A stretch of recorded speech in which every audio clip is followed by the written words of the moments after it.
I wanted to take a moment and talk to you about the difference between a pair of wire cutters and a pair of cable cutters. They don't sound like the same thing, but they're definitely not, and I wanted to show you why. Okay. Wire cutters, if you try to take a piece of 8-gauge wire and you try to cut it, you got to put a little bit of effort into it, and you can see it shoots the little pieces across the room. Kind of a little dangerous, but you can see it's really a pain to use. I mean, because you've really got to put some effort into cutting every time. Now here's the beautiful cable cutters. Watch this. Okay. Not only does it cut very easy, it doesn't shoot the pieces across the room, so it's a lot nicer, a lot easier to use. If you're going to be doing a lot of wire cutting, this is the thing to get. Get you a cable cutter, a good one. Here I have some fancy mixed marbles, and these are 5/8 inch marbles, but not all 5/8 inch marbles are created equal. So I wanted to show you that, because that's going to be real important here in the coming sculpture building part of the video. So you can see all these marbles, they all look the same. You kind of hold them to the camera, you can see they all look about the same size. But if you were to measure them, you see that some of them fit into the little copper piece here, and some of them don't.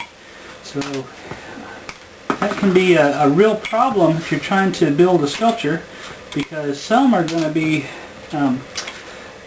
riding high on the track, and others will be riding a little low on the track, and that can be a real problem, especially if you have a sculpture that where the ball has to go into a really small tight area, like maybe one track is going over the other, and some of them will go through and others will bump into the track above.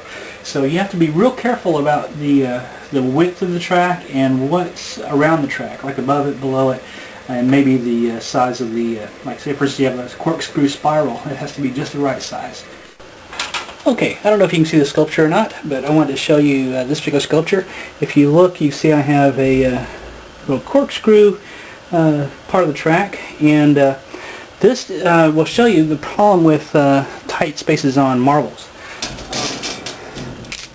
on the track with marbles. So we have some of these little marbles, and you see they go through really well, but check out this big marble here. Looks the same size, but you run through there and bam, what a problem. Alright, so you need to make sure that you have the right size marbles for your tracks. First of all, start with the normal solder joint. What we're going to do is we're going to put plenty of flux. You see the flux on there.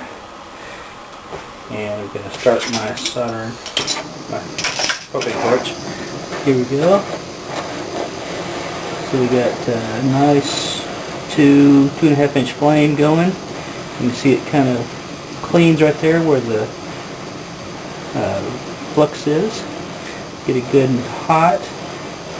And of course you want to apply the heat right to the joint, and you can see how quickly that solder just flowed to it. You can see how it not crystallizes, it hardens just like that. So that's a good solder joint. That's just how you want them to be. Okay, I'm back, and I guess this one will be a solder joint without flux. So we're not going to flux this time. We're going to see what we can do. And there again, we're going to apply heat.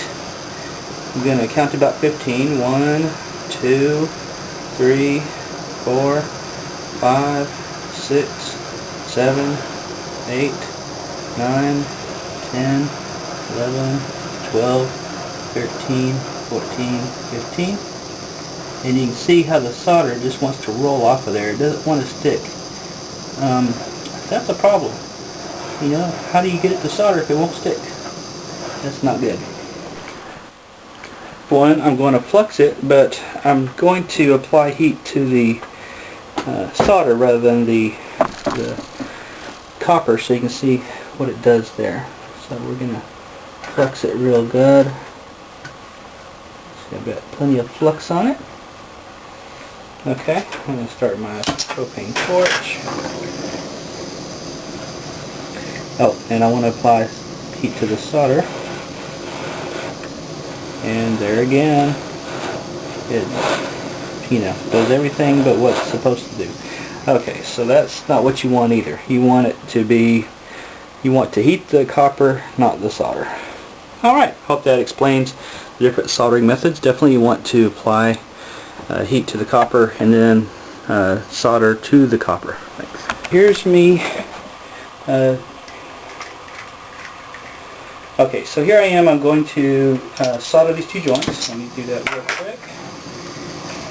Okay, I got my torch lit. I'm fluxing the joints.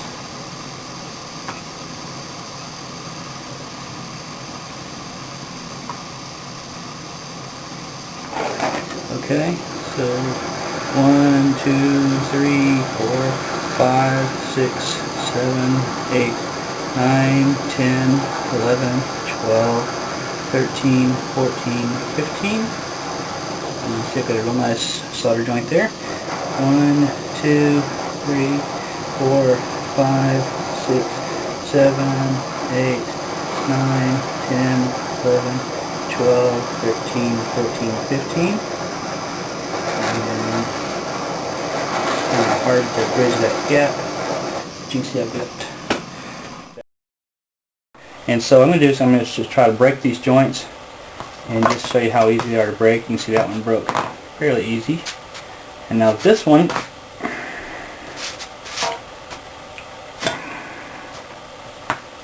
you can see I'm applying considerable amount of tension on it. I'm trying to pull it off any way I can, and you can see I cannot pull it off.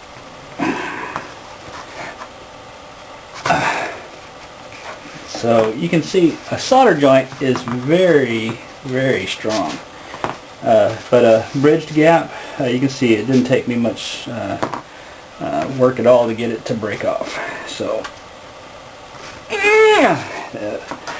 well, I don't claim to be very strong, but my brute manpower cannot break this joint. Anyway, shows you the difference.